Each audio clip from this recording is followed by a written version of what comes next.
Kevin Garnett. Oh, he ran out. He's out. No, but He was crying aren't at we the end. lucky that he supported us? Yes. We're most fortunate Very. that we weren't invisible, that he gave us some incredible props. So Yes. we did everything we could for him. Yeah. So my first question is, you said in your intro that you really wanted a movie that you wanted to see. What were the things that inspired you to create this particular film? I have an obsession with crime movies, and I have an obsession with like exploitation films. A lot of movies that are like really trash. Like, Duh. Yeah, like real trash. Like all the way like 70s and onwards. And I think that one of the things about those movies is it's really hard to watch them with like your girlfriend. Because there's a lot of problems with a lot of those movies. And so I kind of wanted to modernize that, and then also on top of that, add something underneath it all, which is like a real layer of just like heart. And like the thing I always forget, and I just like, because I remember how I am at the end of the movie, but I always forget like how much of it is of like a romance. The movie really is it's a love story, but with these two, and like it's what you're rooting for the whole film. And I think that was kind of essentially one of the most important things, is just to do a love story with like everything, the boom boom and the bang bang and stuff. So yeah. My next question, Hailey, first I just want to say that you're absolutely magnificent in the film.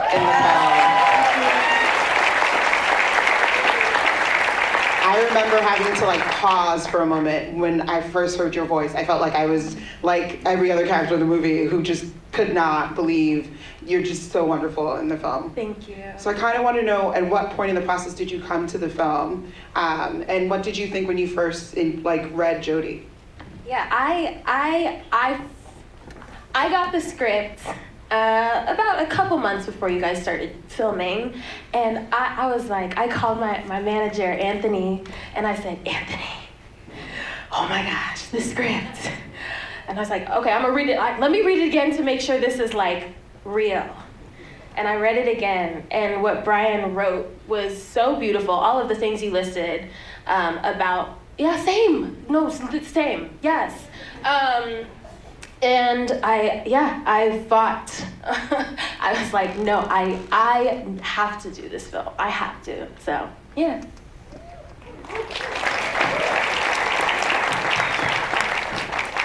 And then give it up for Eddie, the character that's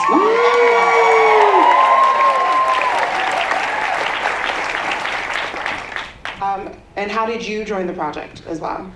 Yeah, I mean, pretty similar timeline, I think, a couple months before, and I actually read it on the plane. I was coming back from Puerto Rico, because I had my cousin's wedding was out there. And yeah, I mean, I was just so like blown away that I would even have the opportunity to portray such a pivotal character in the movie, and like get to tell such a heartfelt story and such a like tongue-in-cheek, clever story that still has like so much genuineness to it.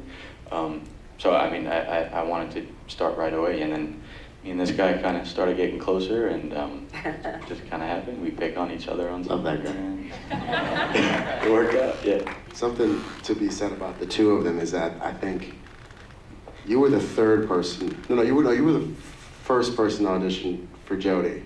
And then, yeah, you were the first. And then you were the second to audition for Eddie. So like, it was one of those things where we were like filling up the cast, and I was just like, gotta go with Hailey. We kept seeing people, I was like, we're gonna go with Hailey. And then like with David, we saw David, and I was like, we should just stop looking. And then, Oh, stop. it was a thing. It was a thing, and we ended up getting both of them. Like, thank God. Like, so it's a beautiful thing. Thank you, Mike.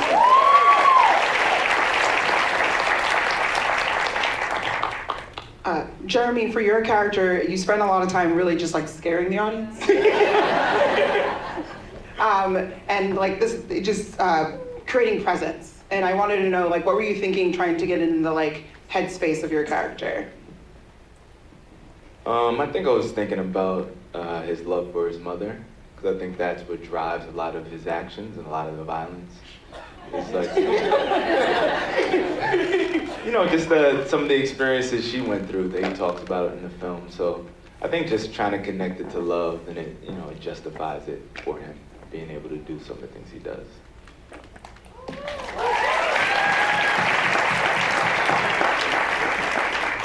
Now, Mama is such an amazing character. Talk about menace. Like, this character just, from the moment you're on screen, you just command it. And one of the things I really do love about this character is that they're speaking in sign language. And I thought that was like a really wonderful note for this character to be able to see that on screen, because there is a lot of Black deaf people who don't often get represented in film. So like, for you, Pam, what was that like playing, well, I guess, working in sign language, but also getting to play Mama? From my real experiences of running a therapeutic writing program for 25 years, I've worked with people who are sight impaired, hearing impaired, seizure, everything, you name it. And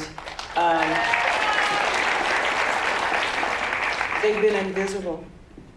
And she had to basically present herself as a force not to be invisible, and to include her family and her friends and let everyone know. And because this man right here, I've always wanted to work with him for decades. And he gave me the encouragement to do what I have experienced firsthand that I would like to present to everyone, to see what I've gone through, because a lot of them are my peoples today. And they're invisible. But yet, everyone the characters that I saw still exist today, and their family, and they gave me that authenticity. And Bryian allowed me to play, Mama, and see her with her disabilities, fighting to be real. She's also like just, my bad. I'm gonna leave with that. That was great. No, thank you. We represent millions of people, who are gonna enjoy this ensemble of humanity. Yes. And kick ass. I'm gonna whoop some butt. Okay, you know that didn't I tell you not to do it? Yeah, y'all been there. You've been there. One of the things I just love about the movie is just like how vibrant it is. Just like from the moment you watch it, it just really, everything jumps off the screen. So I kind of wanted to know what went into kind of building the team that put the film together, like the cinematographer, stuff like that. So like, how did you kind of figure out, the look of the film, and what was that process in getting people on board for that? Yeah, so I think there was something about this like revolution in the 90s with like Miramax cinema, where they really were taking a lot from like 70s cinema. And because we were trying to do like, we'll talk about this in a moment, but like we were trying to do a reinvention of Black exploitation, but not do Black exploitation. It was like, who's done this before and what have they done? And I think one of the things that always kind of like carries on whenever you try to reinvent the genre is the color. And so with this film, I sat down with Allende Anderson, who was the cinematographer for the film, and sat down with Carlos, who's right there, production designer. And like red was such a big like popping color for the film, and then it was just we created a lookbook, and a lot of those movies ended up being those 70s films and those movies in the 90s. And one of the big ones was, of course, like seeing like Jackie Brown and like giving the movie like a real film look still, even though like we shot digital, but like making it modern and not trying to pay too much of an ode. And we were always kind of walking on a delicate balance with the film. And I want to say, one of the things we are doing with Black Noir cinema, and a shout out to Tubi for bringing this, and a shout out to Tribeca for reaching out. Woo! That's very important. When Kevin Garnett and Steve Moscow, when they came, when Village Roadshow came, said we want to do Black exploitation. It was like, we don't want to I said I'm not interested. What I'm interested is in black folk heroes, where the inadvertent, the hero that doesn't know he is a hero, which are these people, fighting against the odds. And I wanted to say, I'm not going to rip off Black Caesar that ripped off Little Caesar. We have writers, we have directors, we have cinematographers. We have come a long way from there. Yes. So where are we going? And thank you, Bryian, because this is our first, and we're moving forward. We're not looking back, we're looking forward. And I really want to thank Pam Grier, who's carried this, who's represented this, who is always changing and always growing and always looking towards the future and not looking towards the past. I mean, we have the past, we love the past, but look at us, look at what we have. Our stepping stones are the past. Yes, We're here. yes. We're here with leaps and energy and focus and new discovery and narratives that we haven't uncovered. So many people and cultures have been invisible, and we made them visible, and striving and fighting and living with our mistakes and turning our strengths into courage. We're here because of courage. Woo! Can I brag about Bryian for a second? Because he's not going to do it. So, one of the first things that I got in my email after, congratulations, they're going to let you do the role, is I got these incredible sketches, hand-drawn sketches of scene breakdowns and what specific moments were supposed to be. And I was like, oh, this is cool. Like, somebody went on like Google Images and typed in like, okay, close up on girl crying with tear coming, like, and they were like, no, Bryian did that. Sure did. The mood board. Yes, it was remarkable, and it really helped us jump into the world of the film. Thank you. Thank you. One of the things I wanted to know, and I mean, it's one of the things that I really enjoyed about the film, that it kind of like jumps around in time with these chapters. What went into kind of crafting it that way? And also, did you film it the way it plays on screen? So I think one of the most interesting things is I'm always trying to figure out like what's the next way to show a heist, because everyone loves heist movies. And I think like, you know, like Tarantino, he never shows it. And then you have like the thing where like, oh, you don't know what's happening. And I think we, like going into this, because I have to say something about the movie that I don't know if anybody knows. Like, I worked at a gas station when I was in college. And so... You thought about robbing it? Well, it was at He was thinking about it. It was thinking about it. It was at a time when I was like 22 years old. No, I was 23. And I was trying to make a movie, and I had no money to do it. And I remember just like trying to save up cash and never being able to quite do it. And I was an artist, like just trying to get the money to make my project. And I remember like being there and knowing that my boss always left the safe open. And I was like, it would be so easy to get a homie to come in here, rob it, and I would just press the button late. I would pee my pants, I'd probably already be afraid. And then just like walk up with the money. And then I got scared because the people who ran the place were like a mob. It was like, they were the like Armenian mob, and it wasn't like, it was like real. And I was like, I'm not gonna do it. But that's to say that if anybody knows me in this audience, like I'm pretty straight-laced. Like I'm not someone who would ever have that idea. And so the fact that I did is to say that like many people have had that idea in the situation that they've been in. And so with this film, it was like, what if we like start the movie like with the heist, they don't know it. Like how do we look at it from the perception of the people that we're trying to fool? And so that was the way like it happened, and then every other thing in the movie like revolves around this one incident, so we keep coming back to it. And I've seen a lot of movies do it, like Go did it, and like, of course it's Pulp Fiction, but like, I wanted to do it where like, you don't even know the bad guys, because they don't matter until later. It's all about like, kind of the way a person tells a story. Like my father, who's in the audience over there, when he tells stories, whenever my dad will tell stories, a lot of times, like he'll tell a story at the end, like really like saying it, and then like he'll leave out an important detail, and then he'll come back to that detail and be like, but you didn't know this. And so I think it's a wonderful thing with storytelling when you can just like tell the audience when they need to know the information.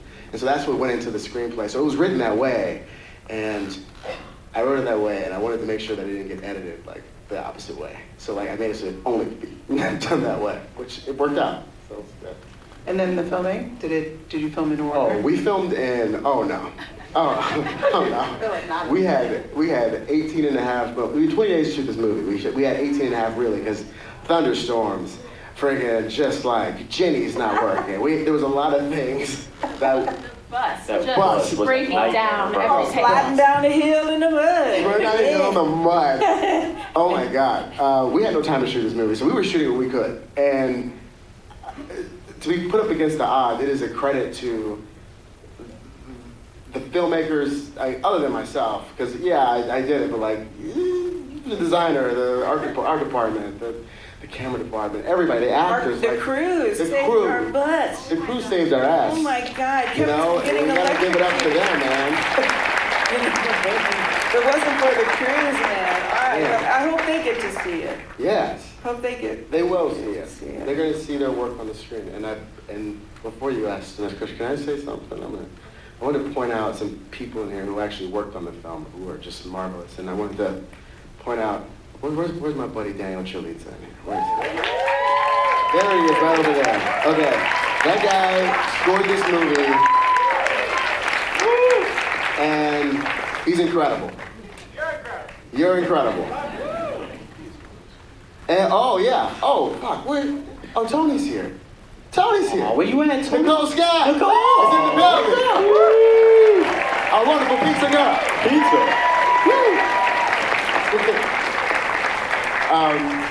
We have our wonderful production designer, Mr. Carlos Laszlo.